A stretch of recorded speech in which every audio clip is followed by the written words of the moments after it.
गोदान भिडिअ नोंथांमोनखौ बरायनानै थाबाय आरो नै आं माबायाव बलांगुरि कलेजाव फैदोंमोन ओमफ्राय बेयावनो एक्सिडेन्ट जानायखौ नुदों जोंनि लोगोआ जादों आरो बलांगुरि बड'लेण्ड कलेजनि ओमफ्राय दा गथ'आ बांद्राय दुखु मोनाखै ओमफ्राय सालायग्राया बांसिन दुखु मोनदों नायलांबाय थादो बिदिबा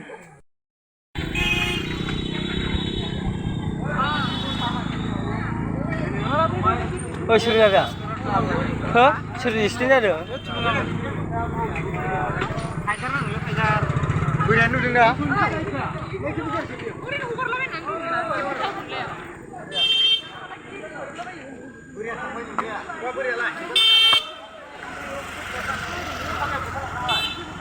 एक्सिडेन्ट जादों एक्सिडेन्ट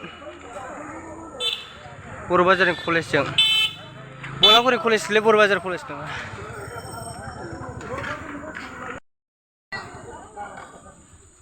कलेजनिफ्राय फैनायाव नै लामायाव सासे गथ'आ बारस'ना होदोंनो दा नै बाइकखौ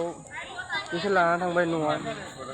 ओमफ्राय गथ'खौ डाक्टारनाव लांदों ना मादों होनदों ओमफ्राय दा नै साथ्र'फ्रा दंगासिनो आरो बे लामायावनो माबायाव गथ'आ बारस'ग्राया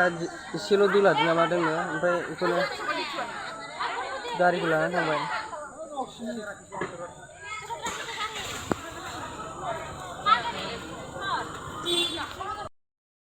गारिखौ पुलिसफ्रा लाबोबाय नै दा जोंबो थानायाव थांनो नागिरगासिनो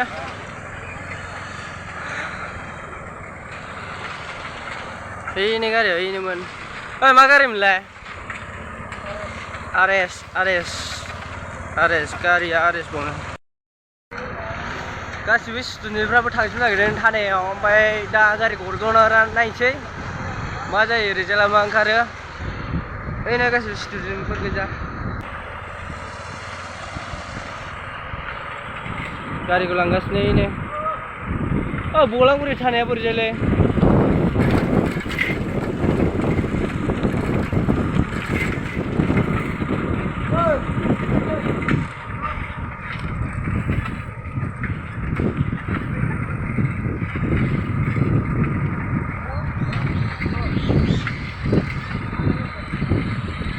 जेनेबा दिनालाय मा जाखो बैसो थांसिगोनसो खोमा ने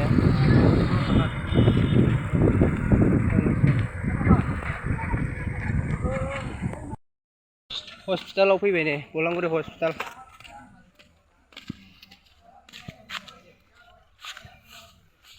माबायदि जादों मानसियालाय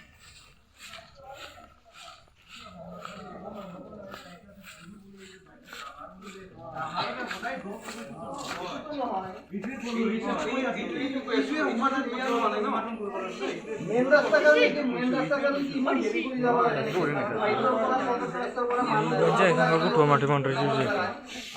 बेनि नाम गथ'आ আমি মেন রোডের উঠতে চলে যাবি बेनिफिसियारि जादों गथ'आ इनो बारस'ना होनाया बे आखान्थियावल' जेबो जायाखै नामा आखायाव दोलादों आरो नायना यार यार लागছে কোনফালে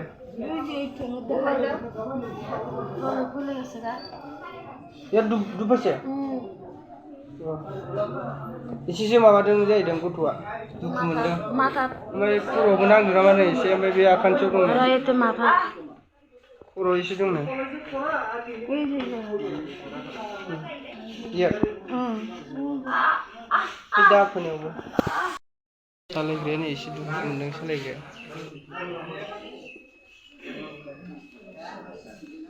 सालायग्राया